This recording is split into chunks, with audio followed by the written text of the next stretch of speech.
So many quotes are out there now to uplift your life. Motivation talkers, uplifting. These quotes, do they work for you?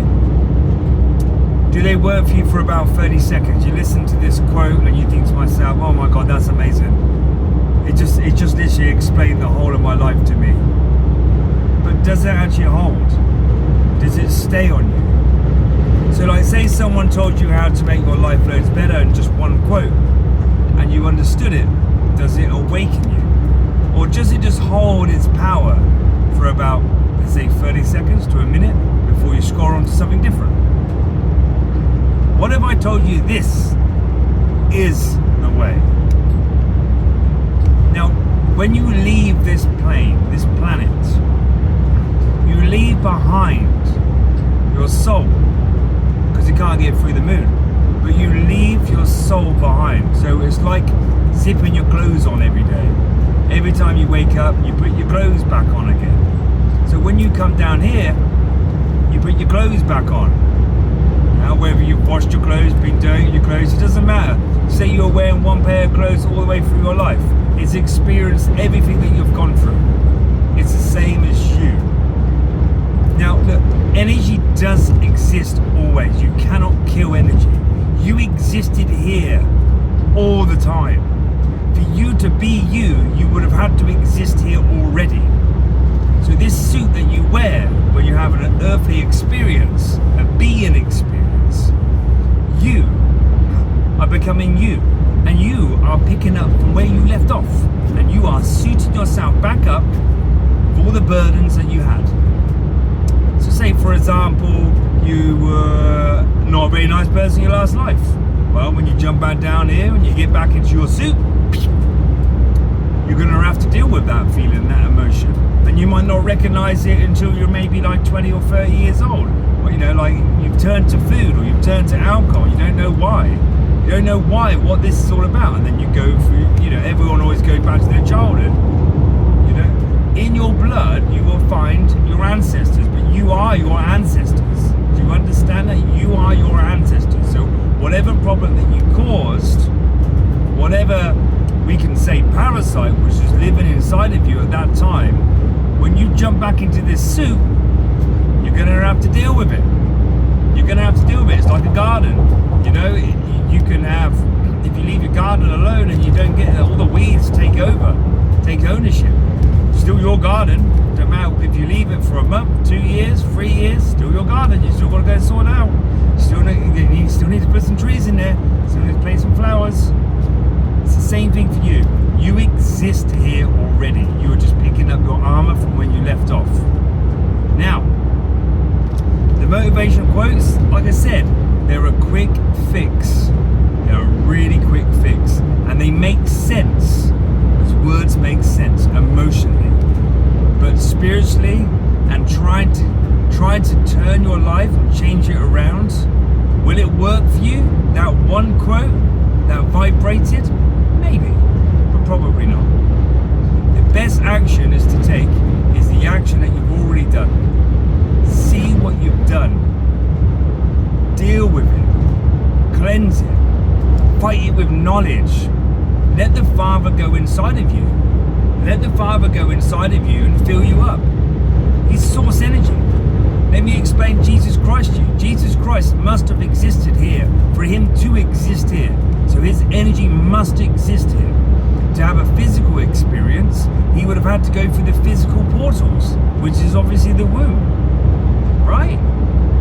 Now, whether we were created by someone like Jesus Christ, by that consciousness, and we had a couple of like hidden drops for us to be very aware of our own consciousness, which was a deal breaker for us to be very awake because of maybe aliens or whatever it was, high tech, whether Jesus' consciousness was the one who created us to give us awareness, he would have also put a chip in us to be very aware of who Jesus Christ is.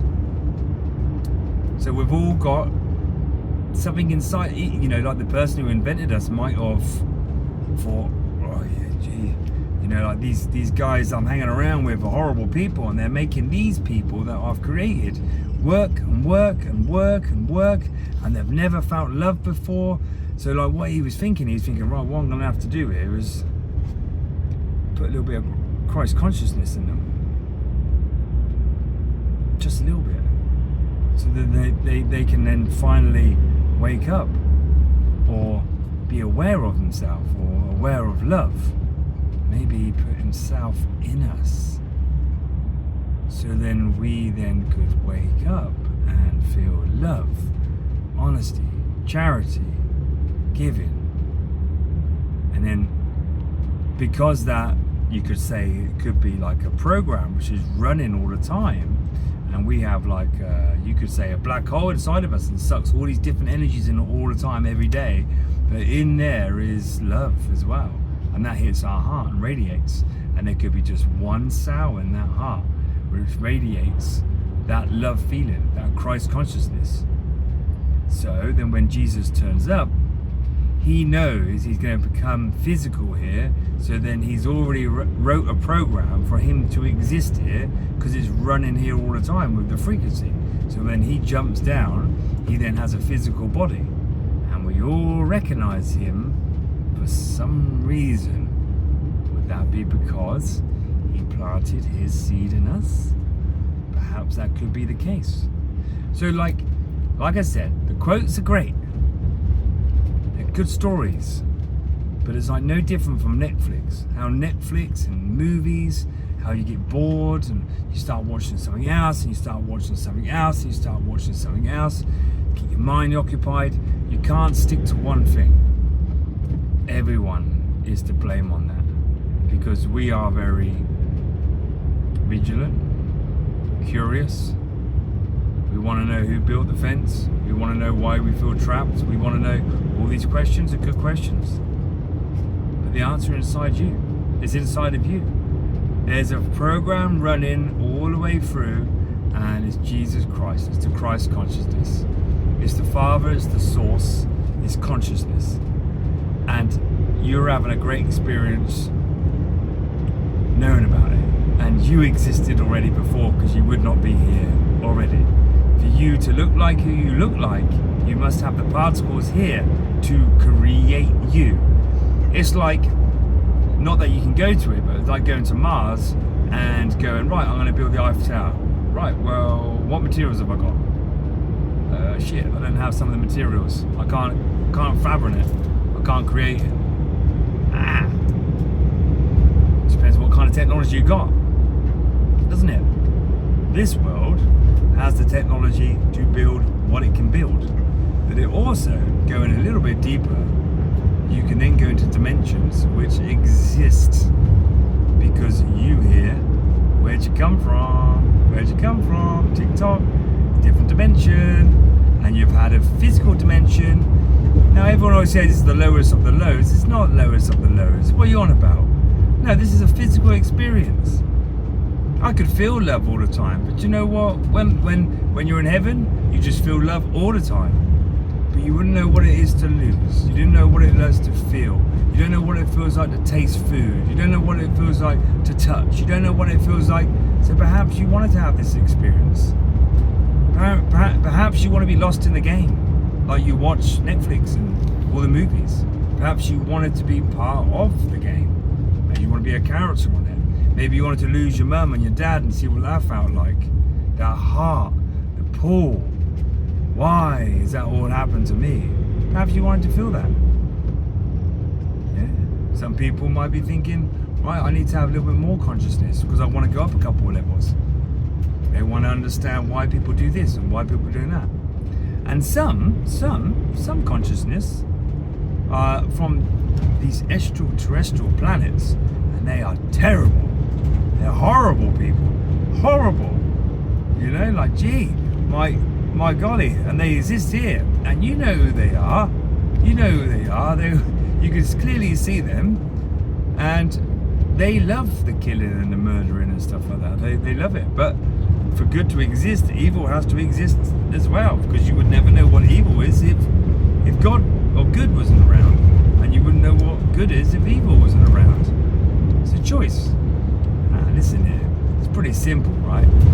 If I was the creator, which I'm not, but I'm part of creation because it's consciousness, and I wanted to find out where the baddies are, I would run a system like this. And then I'll have a value system as well, where they value money rather than family, or value virtues rather than something else. I would have a system running like that. Because what happened is, it's like weeds. Let them grow. Let them grow. Let them grow nice and tall. Let them root themselves. And then I know I can put them out. Let them grow. Let the bad ones grow. Because it won't take long to identify them. Like that game at the arcade where the little thing comes up and they hit it with a hammer. Just let them come out. Let them come out. Don't worry about it. And if you're around them, right, step around them. If they're not making you feel good, hey, they won't want to talk to you face to face. Anyway, just keep it real. Motivation only lasts 30 seconds. This lasts a lifetime.